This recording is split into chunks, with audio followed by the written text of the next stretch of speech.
Hej och välkommen till en ny video. Idag är en stor dag, för idag blir det BMW-meck. Nu kör vi. Men hallå, vänta lite, vadå BMW? Vad är det för gammal burk du har dragit in här nu? Volvo ska det vara? Ja, det är ju så här att jag är inte bara Volvo-nörd, utan jag är även ett stort BMW-fan och har alltid varit det sedan jag var liten. Det här är alltså en E30 Touring från 92. En 325 ursprungligen. Som jag köpte av en kompis faktiskt. Och han har haft den sedan 2008 eller 2009 tror jag. Så hans tanke var ju då att bygga en typ racerbil, aktiv vad man ska säga. Så han ville ju ha en V8 i, M60 V8 där som står där. Och lite sånt. Och så har han även då fått till så man kan ha en E34 bakvagn. Därav de här fjädertornen. Eftersom att E30 har ju en fjäder och stötdämpare separat. Och E34 har ett fjäderben. Så då har han gjort de här. Och även då gjort fästena här då för bussningarna. Så den är mycket bredare E34 bakvagnen än vad E30 är. Så när jag fick bilen, när jag köpte den, så hade han gjort, allt här var stängt. Han hade en vägg där och så hade han byggt som ett kapslat, vad ska man säga, utrymme. Just för han skulle ha bränsletanken här, en fuelcell och pumpa allting, så vill han ha det som en brandvägg om man säger så. Men det är väl inte jag, utan jag vill ju kunna använda bilen som en kombi eftersom att det är en kombi. Så jag rev bort allting. Och så har jag minskat dem här lite för de var lite, de gick typ hit innan då. Så jag har trimmat ner dem lite grann och gjort det lite rundare man säger för att kunna ha någon form av inredning bak. Så. Nackdelen som blir med bakvagnen är att i och med att den är bakvagnsbryggan man säger är så pass mycket, den kommer mycket närmare hitåt än man ser framåt. Det gör att original bränsletank får inte plats. Man får liksom kapa den i mitten för att kunna få plats med den. Och det är ju inte så kul. Då får man ju typ 25 liter eller någonting. Och det vill man inte ha liksom. Så att min tanke är att i och med att han redan har tagit bort reservhjulsbaljan och byggt sin egna balja här för att ha fuelcellen. Så tänkte jag att jag tar ut det här och så monterar jag typ en tank från en Camaro eller något annat. Det ser ut ungefär som en Amazon-tank som man sänker ner här då och skruvar fast. Så min tanke jag har där då, och då blir det då får man kanske 65-70 liter och så tror jag man kan få till det snyggt att det blir som ett plant golv här. Samtidigt då som viktfördelningen blir ganska bra i och med att den nya motorn väger lite grann. Så jag tror att det blir ganska så bra. Och det han har gjort då, det stora man säger som jag tycker är så jävla bra gjort, det är ju M3-breddningen här som han har fått till. Och det här är alltså riktiga M3-skärmar som han har köpt från BMW när det gick att köpa. Och så har han ju fått till det, han har ju skarvat en typ där och så upp så hela vägen. Och han har gjort det så jävla bra, för han är ju väldigt duktig plåtslagare, den killen. Det var egentligen därför jag köpte bilen, just för att få det här. För jag har också haft en dröm när jag var yngre att ha just det här konceptet som han har då. Men jag hade inte kunskapen eller så att göra det själv. Så när han frågade om jag ville köpa den här så var det ju liksom, det var liksom ingen snack om saken. Så att det han har gjort då, som jag inte sett någon annan har gjort. För ofta när de breddar en dörr säger vi, så brukar de ju lägga en bit här bara för att göra det enkelt för sig. Så när de öppnar dörren så är det liksom en bred bit här om man säger så. Men han har gjort den här inne istället. Så han har ju breddat dörren så som man ska göra. Så att det ska se originalet så mycket som möjligt. Och det är ju, tror jag inte någon annan har gjort. Så det är lite kul.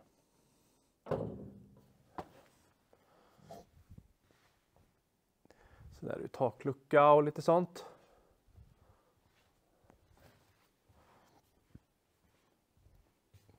Sen det som är skönt är att det är liksom ingen direkt rost på den.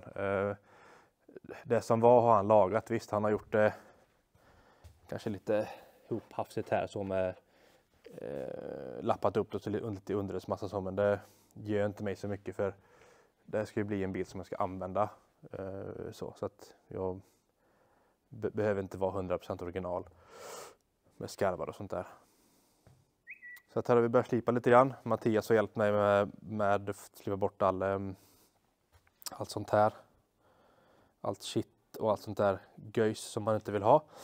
Och så även lagat lite rost. Här var ett hål från ett gammalt fäste och här var ett hål lite rostigt där och små saker som ska fixas. Är ni beredda? Da. Fy fan vad fränt. Ha. Släpp då för fan. Det här är en M73B54 heter den för de som vill veta nörderiet här. Den har suttit i en BMW 750 från 98 och är precis svincool. Den här köpte jag i Spanien på någon bilskrot, lite så här shady kan man säga. Den låg ute på eBay. Det stod bara complete engine och så var det en bild på någon gammal 750. Så att vi får se. Skulle det vara skrot det här så får vi ta då får vi lösa det då helt enkelt. Jag kan ju i alla fall göra klart allting med fästen och få i motorn så att allting sitter där det ska. Så får man kanske under tiden då hitta en annan motor alternativt fixa det som är trasigt på denna. Så länge inte det är repor i cylindrarna, för då är det skrot. För att dra runt motorn så måste vi ta bort fläkten. Men det brukar gå med en 32 ringnyckel. Ta lite specialverktyg.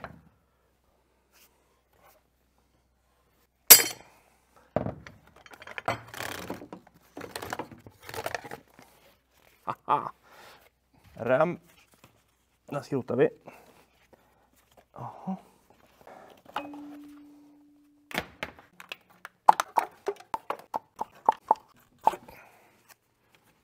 Bluetooth-tankkabel.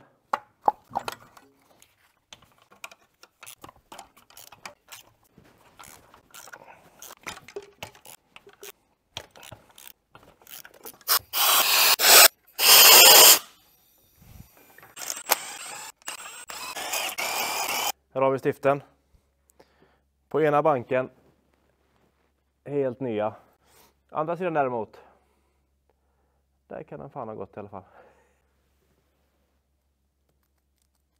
Jättefina stift.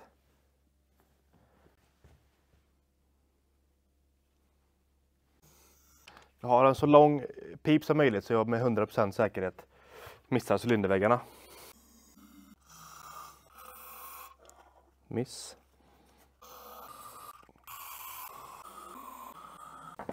Sanningens ögonblick. Nu har vi lagt lite götta i alla cylindrar, tagit bort stiften såklart. Så nu borde motorn gå väldigt fritt. Här har vi en 27ans nyckel.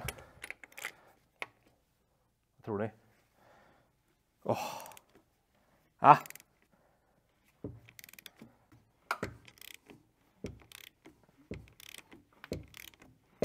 Som en dröm.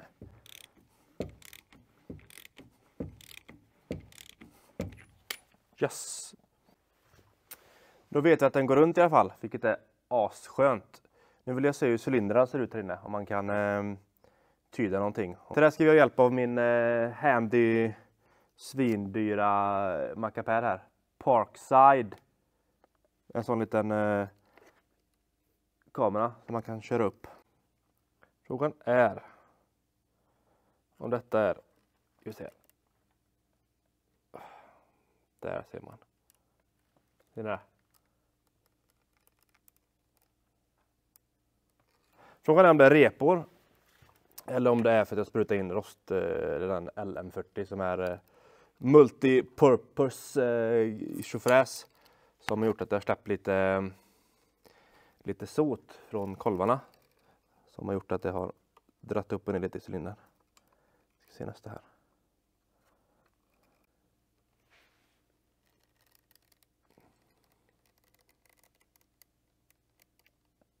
faktiskt helt okej. För det var, ja, hur många mil den här motorn nu har gått, det vet jag inte. Lagom. Då var det dags att kolla lite leak down test. Det här gör vi för att få en fingervisning om hur kompressionen är i maskinen. Om det läcker genom någon ventil eller någon kolvringar eller något annat som kan vara knasigt. Så då använder vi en sån här, en leak down test. Och det här är en superbillig grej jag har köpt. Så att de här mätarna är inte helt 100. Men man får i alla fall ett hum om hur det är. Jag märker i alla fall att något läcker, om man säger så. Då har man i tryckluft. Sen ska man vrida de här, se om man kan se här. Jag vrider den till nollan där någonstans. Så någonting. Sen stänger man. Så den här har man då, det är ju samma gängor som tändstiftet. Så drar man i den här i ettan. Här har vi ju ettan till sexan, 7 till 12. Så vi börjar på ettan. Drar man i den på det sättet. Och de här ska inte dra åt på något sätt, utan det sitter en liten en liten o-ring som man kan dra för hand bara. Drar ni åt de här hårt så kanske de går av och så säger vi grattis. Då får ni aldrig ut igen. Man sätter fingret emot och så lite öppet, inte trycker till utan man har det lite öppet. Så drar man runt motorn så här så känner man att det bildas tryck där någonstans. Så där slutar det. Då är vi framme. Precis när det slutar pysa stannar vi. Så vet vi att vi är hemma så att säga. Då kör vi den här och ser vad som händer. Men den sjönk nästan ingenting. Så att det får anses kanske normalt.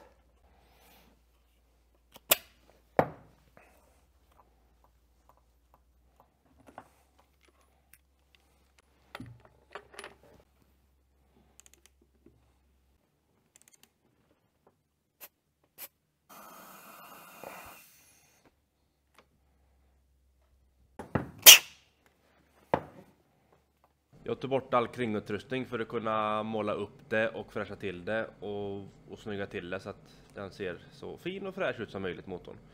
Om man kollar på ovansidan ventilen här, insugsventilerna, så ser man att de i princip ser helt nya ut. Vilket är en väldigt bra sak, för det tyder ju på att motorn inte har gått så långt. Alternativt har varit väldigt bra servad. Jag har köpt färdiga motorfästen från Tyskland och de här ska passa på E30 framvagnsbalk till M70 och M73. Det är en snubbe i Tyskland som gör de här.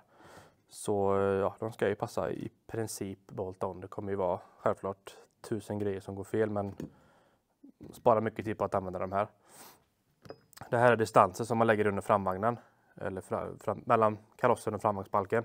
För att få ner den lite grann, för att lådan ska linea upp lite bättre på bakaxeln. Plus då att motorn får plats lite mer. Det är ju rätt stor skillnad med 2 cm som de här då. Så att kittet bestod av det här, motorfästen, kuddar, lite skruvar och grejer. Så vi ska testa och se om vi kan få på det här nu. Vänster sida har vi här.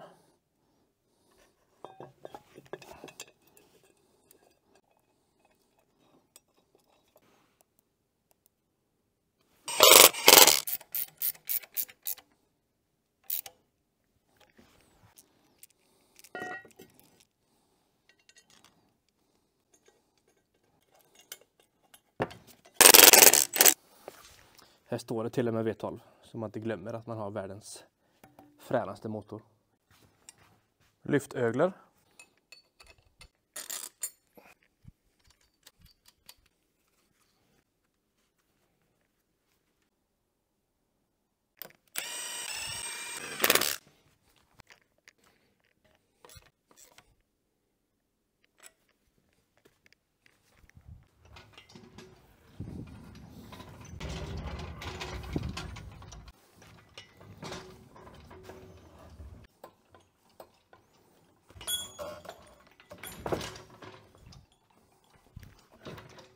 Det blir nog bra.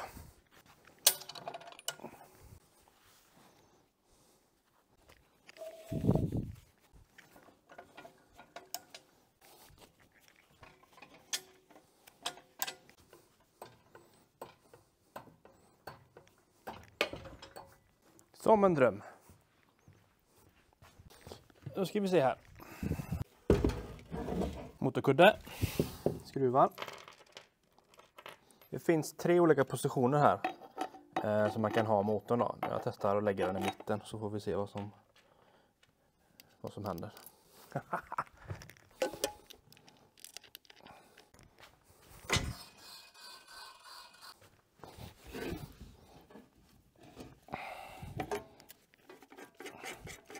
Första på plats. Så ska vi dra åt det.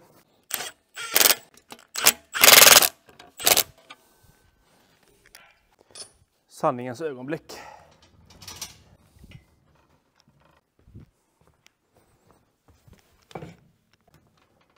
Vräser upp den här.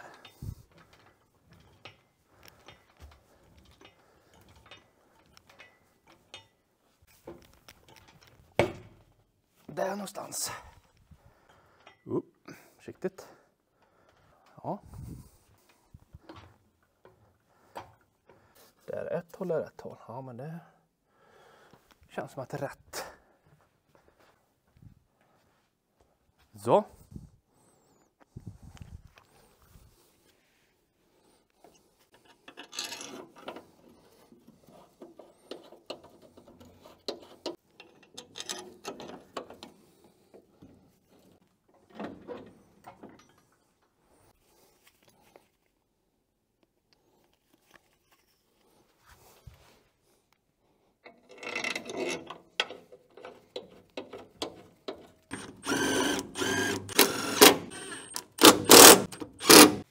Vi ser vad som händer när vi släpper den här.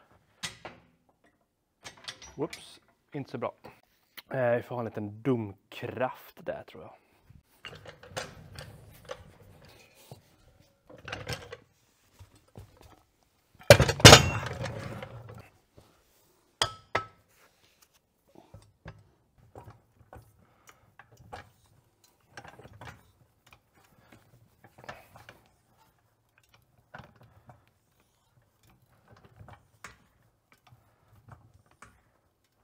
Så, testar vi igen.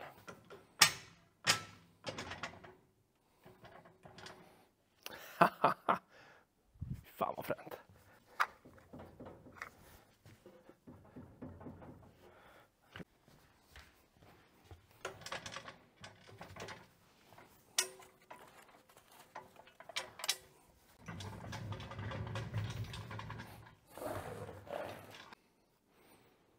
Så kommer det bli. Fy fan vad fränt. Alltså så jävla häftigt. Som ni ser så är den ju. Alltså den är ganska liten om man säger så. För den är ju, det är bara 60 graders lutning på topparna. Medan typ en V8 har 90 grader. Så att det gör ju att det finns väldigt mycket plats för grenrör och annat roligt här. Så det är fränt. Det enda som är lite så som jag ska kolla nu. Det är här bak sitter ett vattenrör. Som går dit. Så den tror jag att jag behöver korta lite grann. Vi ska se här. Men alltså annars så. Nej, fy fan vad fränt. Jag fick ju ha en domkraft där nu för att annars så tippar den framåt. För jag har ju ingen låda eller någonting där så. Så det får vi ju ha så länge. Men alltså shit vad fränt. Sen har vi ju här då bromsservot blir lite bekymmer. Men vad jag har läst mig till så kan man ha från en Polo. Här, så vi ska testa ha från en Polo här och sätta för det ska passa enligt internetet. Så vi testar. Kyla dem.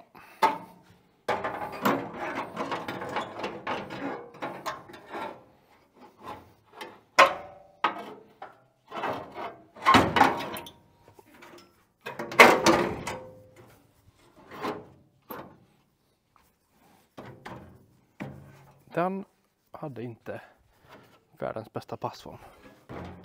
Nåväl.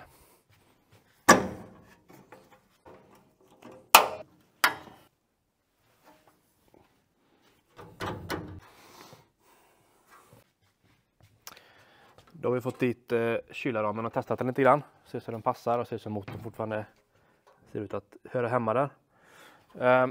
mellan remskivan och kylarramen har vi drygt 5 cm, 5,5 ungefär.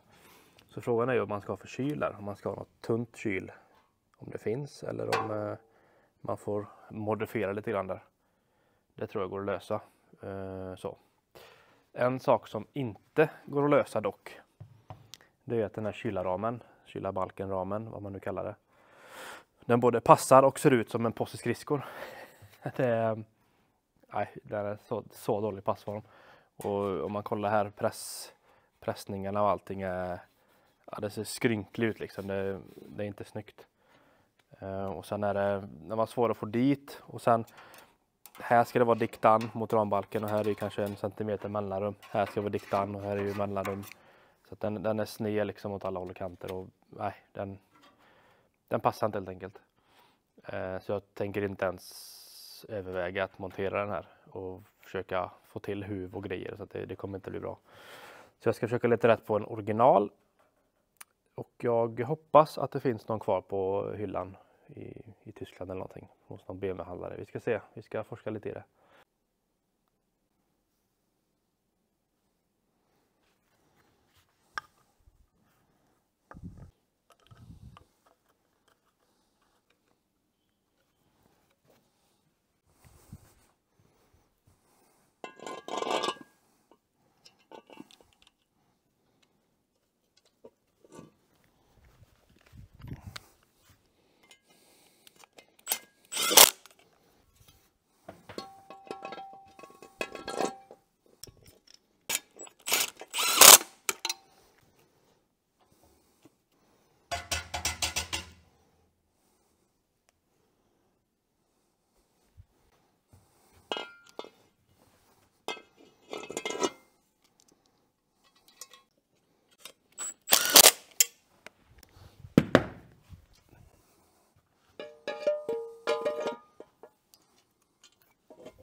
Nu har det gått några veckor här och jag har fått hem lite prylar som jag har beställt. Och även fått hem en växellåda som jag har köpt. Den här sitter vanligtvis i en 530 diesel eller 330 diesel. Och är 6-växlad. Här har vi adapterplattan till växellådan. Och den är gjord av ett företag som heter PMC Motorsport. Och den ska då passa till min motor och min växellåda. För här står det då M70 till M57N. M70 är ju då föregångaren till den motorn jag har, den äldre modellen om man säger. Min heter ju M73 och den gamla heter M70. Och de är i stort sett identiska. Så att det ska vara samma bultmönster och allting då. Och M57N är ju motorn som min växellåda har suttit på. Typ 530 diesel, 330 diesel. Ja, ni fattar. Så till det här fick jag lite skruvar och lite styrbrickor och lite grejer där. Så vi ska se om vi kan få i detta. Den passar ju fruktansvärt bra till att börja med. Nice. Då ska vi se om den här passar. De gamla styrpinnarna som sitter här har jag tagit bort då. För att de finns ju inte något hål i adapterplattan. Så de har jag slängt i bingen. Nu ska vi se här.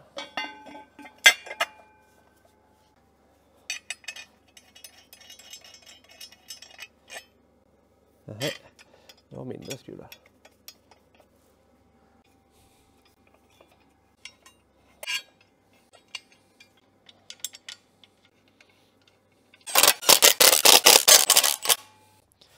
Då testar vi.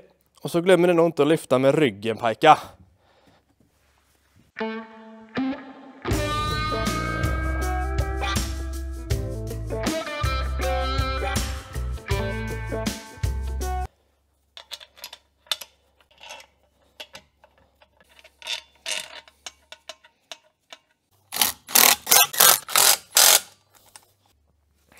Det verkar ju passa riktigt fint. Det ser ut att passa riktigt bra faktiskt här. Haha, fy fan vad bra. Visst, det ser lite udda ut att ha en platta så, men alternativet hade ju varit att köpa den riktiga lådan som sitter i 850 manuell och 850 CSI som heter Getrag 560 någonting tror jag, men de går liksom inte att köpa för pengar. Så att då är det här näst bästa alternativet och det funkar för mig. Ett potentiellt problem jag ser direkt är att här sitter ju startmotorn. Och här finns inte jättemycket plats för att den ska kunna hoppa ut där. Så vi kanske får hitta på någon grej där. Det löser sig. Fränt! En V12 med manuell växellåda. 6-växlad. Det är fränt. Ja, nu ska den in där. Det blir lite tungt. Redig pjäs där. Där är vi typ hemma.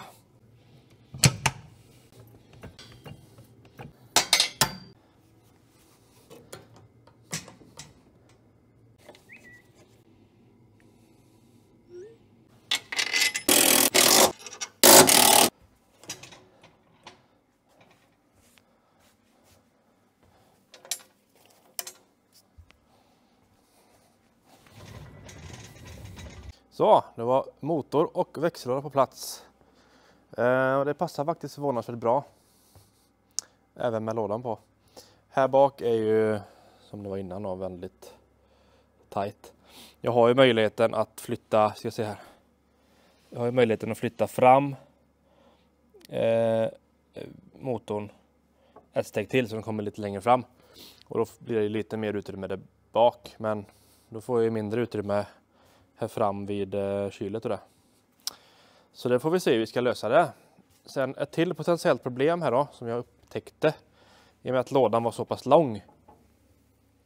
Det är att jag vet inte hur man ska göra med växellänkaget där, för vanligtvis sitter utgående axel och det är typ här någonstans på originalmaskinen eller lådan. Så att vi får se hur vi ska få upp detta. Men det löser vi på något sätt. Titta här.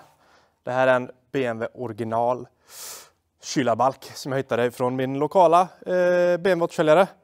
Jag trodde inte jag skulle hitta så enkelt. Jag var inställd på att söka på eBay och köpa någon begagnad och renovera allting. Så det här var så skönt att hitta en. Den var inte billig, men den här syns ju som sagt rätt mycket i motorrummet. Så, och jag hoppas den passar mycket bättre än andra skrotet vi fick med. Så yes! Nu kör vi!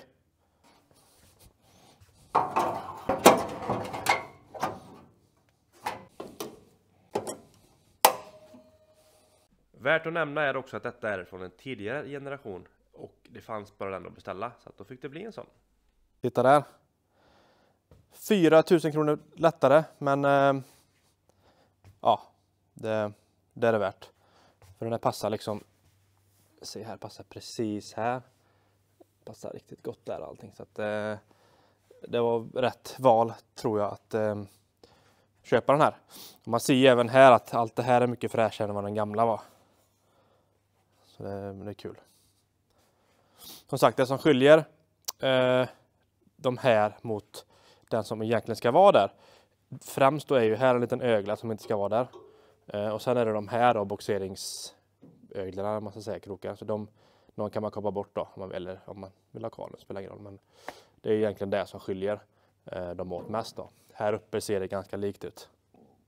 Eftersom jag ska göra en riktig fake M3 M-motoraktigt, man ska kalla det, så vill jag även att det ska stå lite M-loggar och grejer lite överallt på bilen.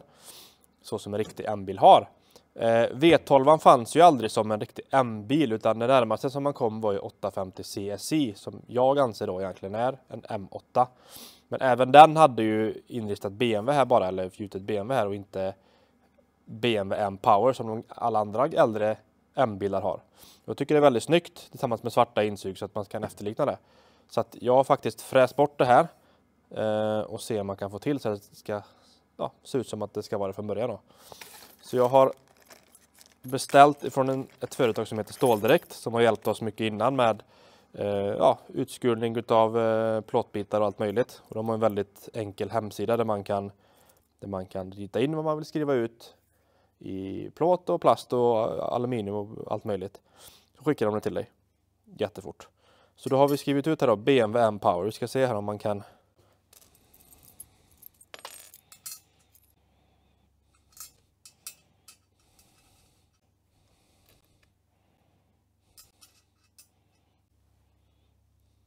Ja, typ så någonting. Något sånt här kommer det se ut. Tanken då är ju att för det första få dem raka och se exakt vad de ska vara. Jag får se på lite bilder och så vart mellanrum och så där ska vara. Och sen ska jag försöka limma dit dem på något sätt så att de blir, ja, så att de sitter där för alltid. Sen ska jag måla allting svart eller vilken färg jag nu ska ha. Och sen när allting är klart så ska jag åka till den firman som hjälpte mig att fräsa detta. Och fräsa bort lite grann här så att det kommer jäms med de här bokstäverna. För då ska det i teorin i alla fall se ut som att det har varit där från början. Fränt va? Ja, något sånt här kommer det bli. Helt galet i mitt tycke. Det kommer ju bli fränt. Den saken är ju klar. Sen har jag pratat med en duktig kille som gör grenrör. Och se om man kan hjälpa mig med, eller hjälpa mig säga om vad det kostar att göra nya grenrör. Som är lite coolare och sådär, så man kan få lite bättre ljud. För att den här vill jag ska låta som en F1-bil. En gammal F1-bil. Eller en gammal Lambo eller en Ferrari. Så det är liksom, det är målet med det hela. Då kan jag dö lycklig sen. Ja, det var allt för idag. Tyckte ni att det här upplägget var bra? Det tar lite längre tid. Mycket längre tid rättare sagt. Och både filma och redigera. Så. Men jag personligen tycker det är roligare att kolla på när det är klippt och lite sådär. Sen blir det lite mer nördigt och ingående i vissa saker, men det är många som gillar det med, tror jag. Så kommentera gärna vad ni tyckte. Så syns vi en annan gång. Hej!